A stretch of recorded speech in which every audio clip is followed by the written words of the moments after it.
This is the Orange Slice rubric tool, Screencast-O-Matic. So I'm going to show you everything that I did today in our session so that you are able to use it moving forward. So just a quick reminder, what we're doing is we're learning how to use the Google add-on Orange Slice so that we can create online rubrics that can be used in Google Classroom to quickly grade assignments. And you'll know you've got it, of course, when you have created your own rubric to use for your class. The only thing that you will need for this is your laptop or desktop, a Google Classroom account, which everyone has, and a rubric.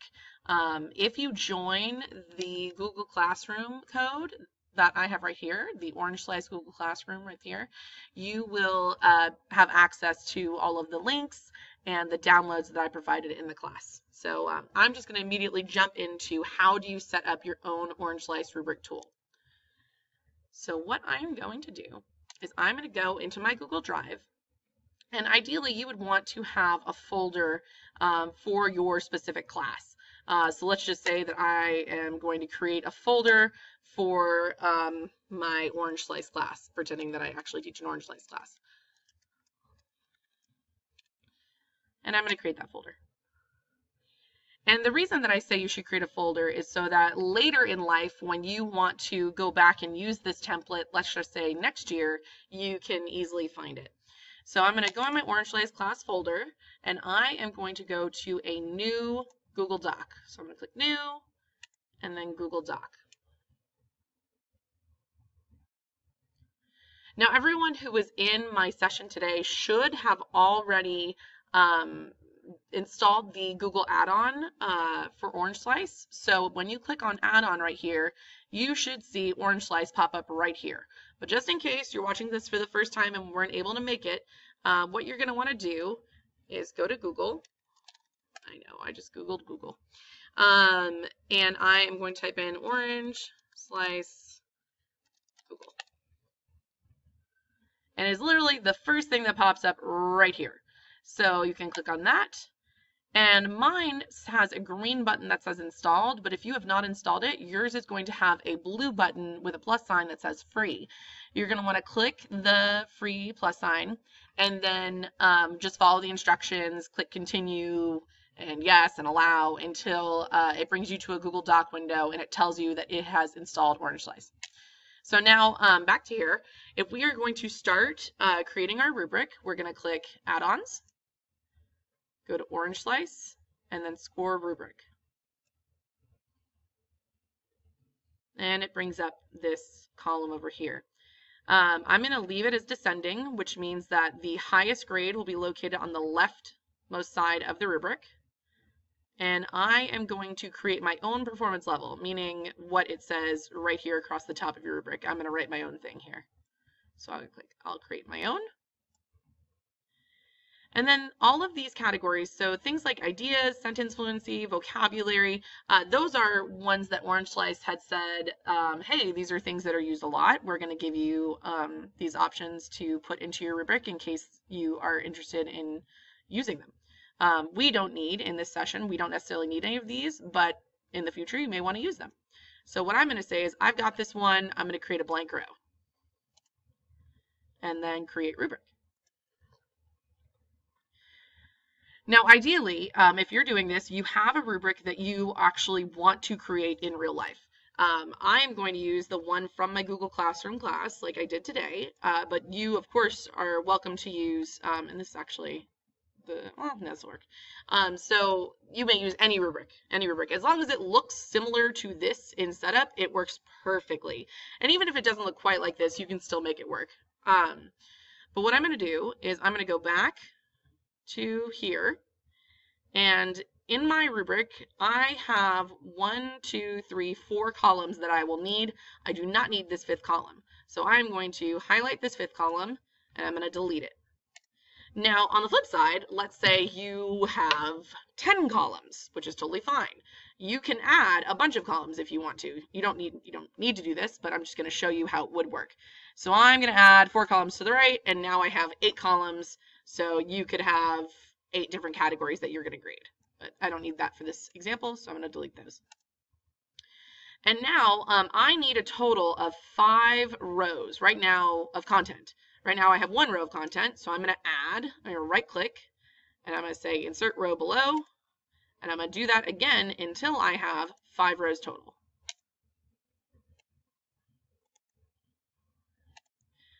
Okay, so now you can see I have 1, 2, 3, 4, 5 rows, which is perfect. It's exactly what I want. And I'm going to go ahead, I'm going to hop back over to my my rubric right here, and I am going to copy all of these content boxes. So I'm going to right click, click copy, and then I'm going to go back to my rubric, and I'm going to paste.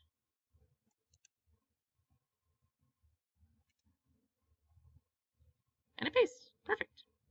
Now I also forgot that I would like to label this, so I'm going to label this excellent, average, below average, and needs improvement.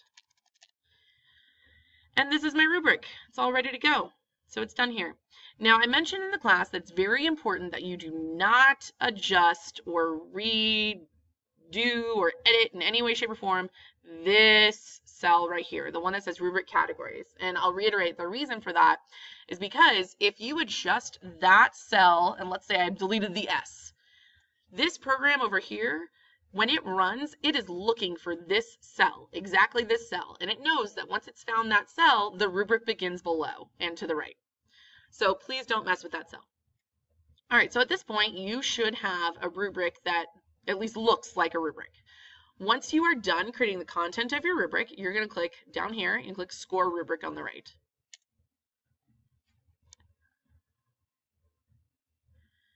Okay, so you have 3 different types of rubrics. I know that some of you may use this for a holistic rubric, so that's completely possible right here by clicking a holistic rubric.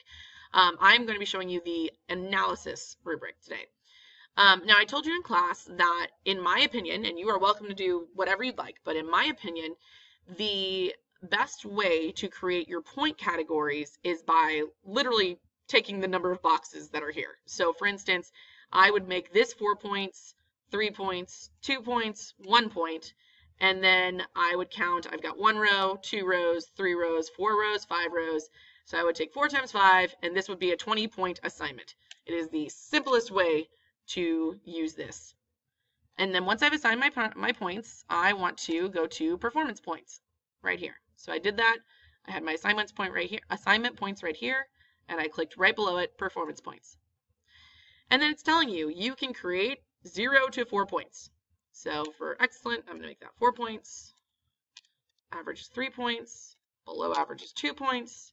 And needs improvement is 1 point. Now, it is up to you. If you have a category that is way more important than other categories. So for instance, let's just say I'm scrolling down here and my content category, I really want that to be the thing that my students focus on. And then I can weight my assignments so that those categories have different weights. So hypothetically, let's just say I wanted to make my, if I didn't want to weight my categories, I don't click anything and I just click finish and I'm done. If I want to weight my categories, I'll click weighted categories. And then I put the weight of the categories that I would like to make. So I would do, let's just say 20% and 10% and then 10% and 50% and then 10%. And at the bottom, it's tallying. So you'll notice it says I have 10% that's left, but that's because I haven't clicked off of this last one. So when I click off the last one, 100%, and we're good to go. Okay, and then from here, I am finished. So I will click finished. And if you look over here, my excellent is worth 4 points, average 3, below 2, needs 1. And then also down here, it has the 20, the 10, the 10, the 50, and the 10. So again, once you have finished your rubric, once you have clicked finish, it's really important, I'm going to X out of this on the right because we don't need it anymore. It's really important that you don't edit the numbers that it input. It input those numbers so that when the program runs, it knows how to weight your assignment, or it knows how many points that box is worth. So from here, you're really done. All that's left is to push it out to your students. Now, for me personally, I also like to have their name on top of it. So I'll put a name category right there, and I'll tell my students, go ahead and put your name in, and then turn in your rubric. So what that would look like, I'm going to rename it. So I'm going to name it Orange Slice Rubric. And then I'm going to get out.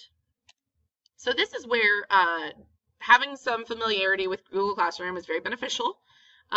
So here's my Google Classroom class right here. I apologize to those of you that are in this class because you probably got several emails saying that you had a new assignment to do. Don't worry, no homework. So I'm going to create a new assignment so that I can push out a rubric to each of my students. So I create a new assignment and I title it Essay Assignment. And I give them instructions. Fill out your name and then click turn in, or whatever you need to do. And if you want, you can put a due date on it. This topic is so that you can group assignments for later. That's a different topic. We won't go into that. But the important thing is to get the rubric in here. So I'm going to click on my Google Drive icon right here. And because this was the most recent thing that I edited, it's going to show up here under my recent. But hypothetically, let's just say you're doing this a year later. You created this rubric this year and you are now in the following year and you're wanting to find it. You would just click up here to My Drive. And we know that we put it in our Orange Slice class and it's right there, Orange Slice rubric. So I'm going to add that Orange Slice rubric and I'm going to change it. And this is very important. I'm going to change it from Students Can View file to make a copy for each student. When you do that, it is going to create each student their individual, very own rubric, so that when they turn it back into you, that rubric will actually be renamed with their last name and their first name, so it makes it unique to them and only them. So we're going to click Assign, and this is when all of you are going to get an email that you have a new assignment. I apologize. And you wait for everyone to turn in their rubrics. So hypothetically, to show you from the student end, since I've done this 3 times today, I'm going to pull up someone's from today that I have not graded. So Sonia, you're the lucky one. And I'm going to grade Sonia's assignment. So this is, again, the teacher view. So your students have turned in their assignment. This is how you grade the assignment. I'm going to go to Add-ons. I'm going to go to Orange Slice. I'm going to go to Score Rubric. And now I grade. And if I want to provide feedback, I click right here, click the feedback, and I grade. And I say, oh, great job. Good job, Sonia.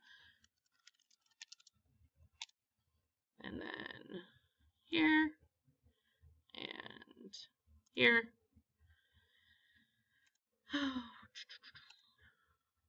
And then you can even write final comments on overall how they did. Now, some things that we talked about today was I talked about if they were late. So if they were late, you can give them their late penalty right here. So sorry, Sonia, your assignment was late. But for the sake of showing you examples, oh, you also earned some extra credit. So great job on that extra credit, Sonia. So the only thing with the extra credits, I know sometimes we like to do extra credit in points. If you're wanting to do extra credit through the Orange Slice, you're going to have to do it in percentages. So you would do, let's just say 5% extra credit to offset that late penalty. And then when you're done, you click Process Grade.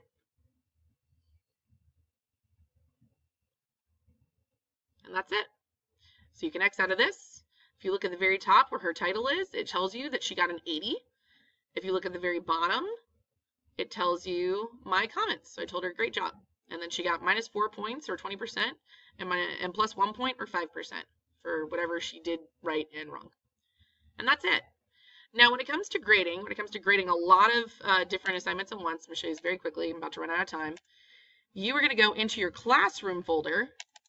There's automatically classroom folder when you set up Google Classroom, and you can look in the actual folder and you'll see that you can actually see the grade of the student without even opening the assignment again, because it's in the actual name of the assignment now. So it makes it very, very simple when you're going through and grading. And that's Orange Slice. So I really hope that you are able to use it, and if you have any questions, feel free to email me.